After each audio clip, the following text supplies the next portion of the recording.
I'd like you to try and remember, or at least vaguely remember, the following two random numbers: 921,929 and 88,423.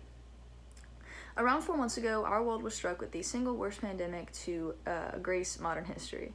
Immediately, the CDC began coming up with stats and predictions for the United States as a whole and healthy nation.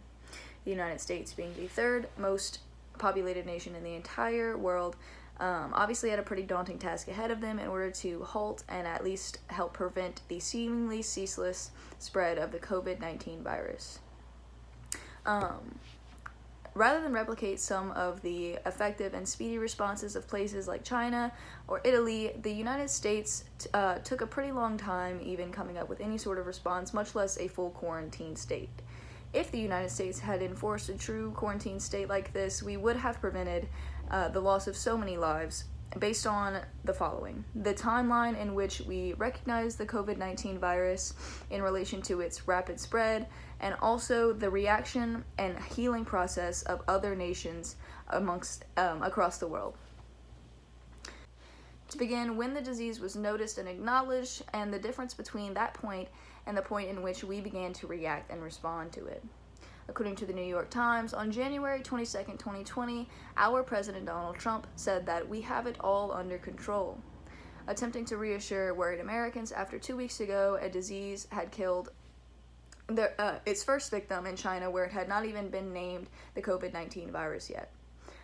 This acknowledgement was nearly the only action that was taken in the United States for an entire month, and the sheer lack of preventative measure enacted paints a picture for the carnage that ensues as a direct result of it.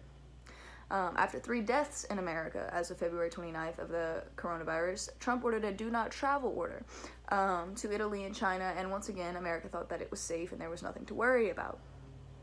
However, it is the rapid infection from this point forward and our response that leads me to believe that enforced quarantining would have been the only way to prevent the 50,000 deaths in the United States and the 150,000 deaths worldwide. It took up until March 13th for the CDC to advise the halting of gatherings of 50 or more people, and Trump still did not legally enforce this. At this point, the cases worldwide were at 90,000, and the death rate was still climbing steadily.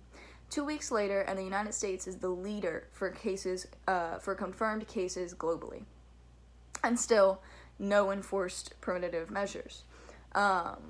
Within a month, America reported its first case and became the most infected nation, and no quarantine.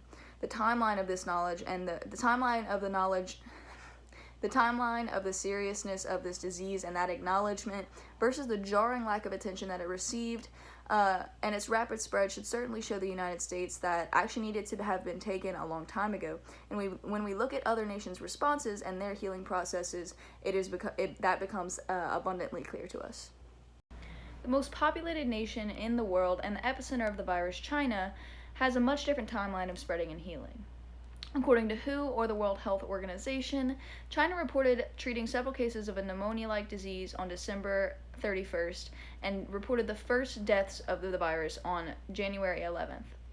At a point where 17 total people had died from the virus and 570 cases total had been confirmed, the entire city of Wuhan was completely cut off by authorities, and a state of quarantine was implemented for the entire nation of China.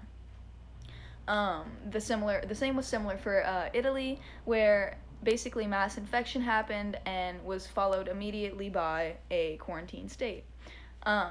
China had their first day with no new cases on March 19th. For reference, it took 2.5 months to severely stunt the progression of the single worst pandemic to grace modern history.